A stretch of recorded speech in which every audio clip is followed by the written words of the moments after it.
Halo teman-teman, perkenalkan nama saya Yunitania dengan NPM 101211156. Kali ini saya akan menjelaskan tentang pasar global. Pasar global. Pasar global adalah sebuah pasar yang transaksinya antara penjual dan pembeli melingkupi cakupan dunia dari satu negara ke negara lain. Beda halnya dengan pasar lokal yang jalur distribusinya hanya mencakup satu negara saja. Kemunculan pasar global dilatar belakangi oleh negara yang memiliki sumber daya alam yang terbatas. Sub pokok bahasan diantaranya adalah sebagai berikut. Yang pertama, pemasaran global pada abad ke-21. Pemasaran global adalah pemasaran berskala seluas dunia. Pemasaran seperti halnya dengan ilmu pengetahuan bersifat dinamis dan selalu mengalami perubahan. Perubahan dalam dunia pemasaran merupakan suatu keharusan lantaran dunia bisnis sebagai induk dari pemasaran terus-menerus berubah, menyesuaikan diri dengan kemajuan zaman. Era globalisasi memberikan pengaruh cukup besar bagi pemasaran dan penumbuhan. Tantangan-tantangan baru dalam profesi pemasaran masa kini. Pemasaran dituntut untuk dapat memahami bagaimana kejadian-kejadian yang ada di berbagai penjuru dunia, mempengaruhi pasar domestik, dan peluang pencarian terobosan baru. Dan tentu saja, bagaimana perkembangan-perkembangan tersebut akan mempengaruhi pola pemasaran perusahaan. Abad 21 sudah datang. Orang-orang menyebut abad 21 dengan sebutan abad informasi. Sistem informasi dunia yang ditulang punggungi oleh telekomunikasi dan komputer atau internet akan banyak mempengaruhi gaya hidup. Sistem politik berhubungan dengan konsumen akan dipengaruhi juga oleh informasi. Yang kedua, lingkungan pemasaran global. Pemasaran global adalah suatu upaya dalam mengutamakan seluruh sumber daya, yaitu SDM, aset fisik atau modal dana, dan berbagai tujuan perusahaan lainnya, demi menindaklanjuti ancaman pasar global dan untuk meraih potensi yang sama di pasar global, di mana perusahaan beroperasi yang mana potensial mempengaruhi kinerja perusahaan, baik berupa ancaman maupun peluang. Lingkungan global terdiri dari interaksi internasional di luar kendali perusahaan. Pemasaran global sangat bermanfaat bagi suatu negara karena berlangsungnya pemasaran internasional dapat mempengaruhi lingkungan global yang harus berubah hingga menjadikan pemasaran dalam pasar internasional pun turut mendorong industrial. Perdagangan internasional merupakan salah satu cara yang ditempuh oleh negara-negara untuk bisa memenuhi kebutuhannya, terutama terhadap barang-barang yang memiliki arti penting secara ekonomis, seperti bahan bakar, bahan mineral, atau mesin-mesin elektronik. Namun, tidak hanya barang, objek yang diperdagangkan dalam perdagangan internasional juga dapat berupa jasa dan modal. Yang ketiga, memutuskan beroperasi secara internal. Dikarenakan beberapa alasan sebagai berikut, yaitu memperbaiki supply chain bisnisnya, mengurangi biaya, mengurangi resiko, memperbaiki operasi bisnisnya, berusaha untuk lebih mengerti pasar, memperbaiki produk, dan berusaha memperkerjakan pekerja yang lebih baik. Untuk meraih keunggulan, bersaing dalam lingkungan global, perusahaan haruslah memiliki visi dan misi yang jelas. Dengan misi yang telah ditetapkan, maka kita dapat merancang strategi dan kemudian mengimplementasikannya. Perusahaan dalam mencapai misinya perlu menetapkan salah satu atau kombinasi dari 3 konsep strategi. Keunggulan bersaing yaitu differentiation, cost leadership atau quick response. Ini berarti para manajer operasi harus dapat mengirimkan barang dan jasa dengan lebih baik atau setidaknya menghasilkan produk ataupun jasa yang inovatif, lebih murah dan lebih responsif. Manajer operasi harus mampu menerjemahkan konsep strategi ini menjadi tugas nyata yang harus diselesaikan. Salah satu ataupun kombinasi dari ketiga konsep strategis tersebut dapat menghasilkan sistem yang memiliki keunggulan bersaing yang unik.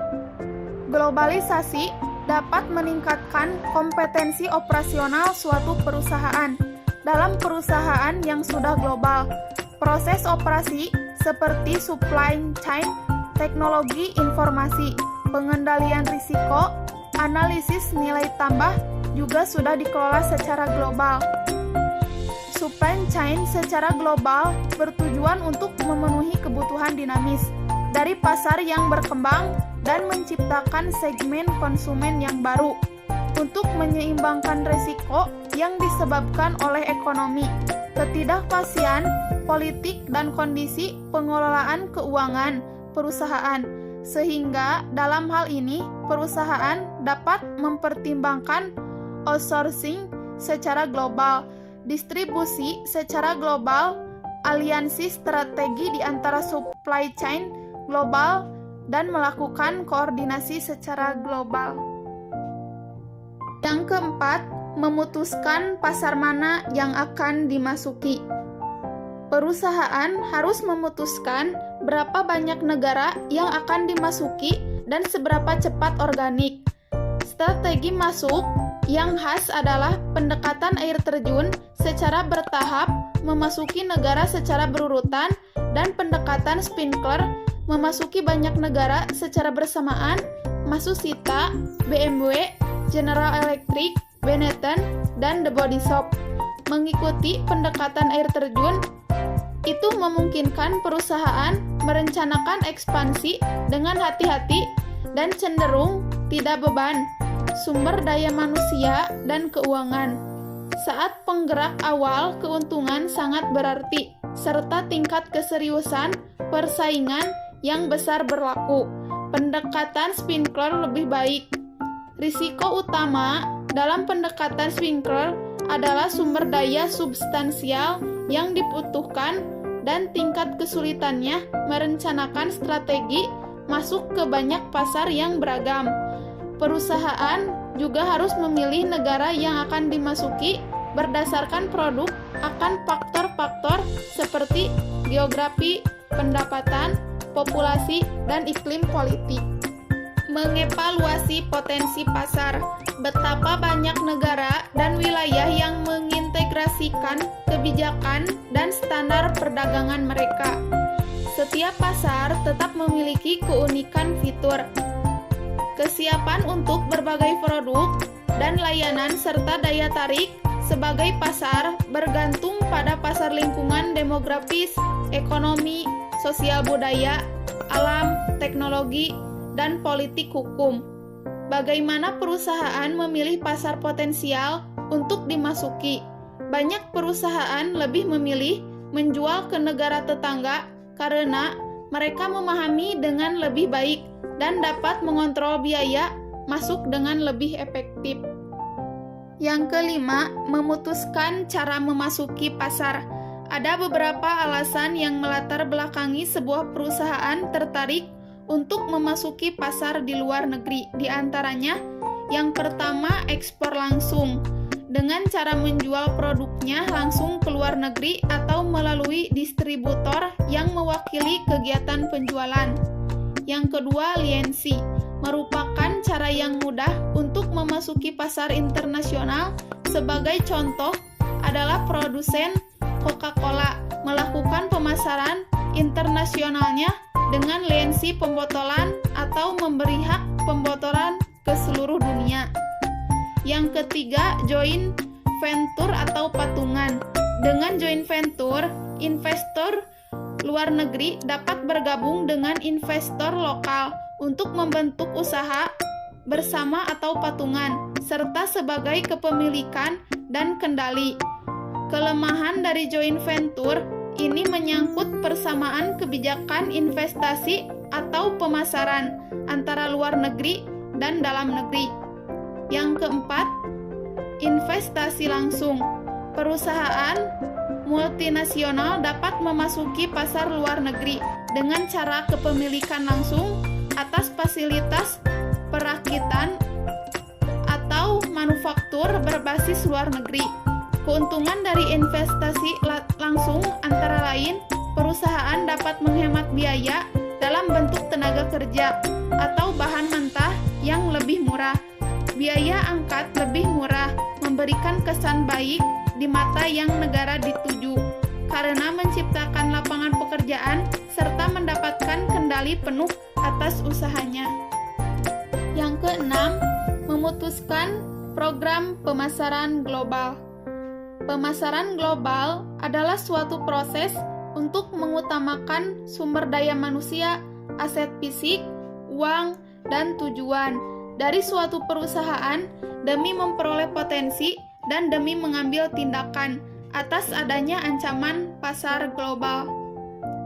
Kegiatan pemasaran juga sering disebut sebagai suatu pemasaran bergengsi yang dilakukan di seluruh dunia. Potensi peluang dalam pemasaran global ini akan selalu terbuka untuk setiap pengusaha. Yang terpenting adalah pengusaha tersebut harus mampu menuangkan inovasi dan kreativitasnya dalam mengembangkan pasar, karena pengusaha yang kuat adalah pengusaha yang tidak akan mudah menyerah ketika ada tantangan bisnis yang begitu berat. Setiap tantangan dan kesulitan tersebut harus dijadikan sebagai suatu cambukan semangat untuk para pengusaha, sehingga bisnisnya yang dijalankannya bisa semakin maju dan berkembang lebih jauh. Karakter inilah yang sudah banyak diterapkan oleh setiap pengusaha maju di Indonesia. Dan yang ketujuh, memutuskan organisasi pemasaran global. Ada 3 organisasi yang dapat digunakan oleh perusahaan, di antaranya yang pertama, Departemen Ekspor. Perusahaan biasanya masuk ke pemasaran internasional hanya dengan mengirimkan keluar barang mereka. Dengan meningkatnya penjualan, Departemen Ekspor berekspansi untuk mencakup bermacam-macam layanan pemasaran sehingga perusahaan dapat mengejar bisnis lebih agresif. Yang kedua, divisi internasional. Banyak perusahaan terlibat dalam beberapa pasar dan usaha internasional. Divisi internasional dikepalai oleh presiden, divisi yang menetapkan tujuan dan anggaran serta bertanggung jawab terhadap pertumbuhan perusahaan internasional. Dan yang ketiga, organisasi global. Beberapa perusahaan dapat benar-benar menjadi organisasi global. Perusahaan ini menghadapi beberapa kompleksitas organisasional, keadaan yang berbeda akan membutuhkan pendekatan yang berbeda.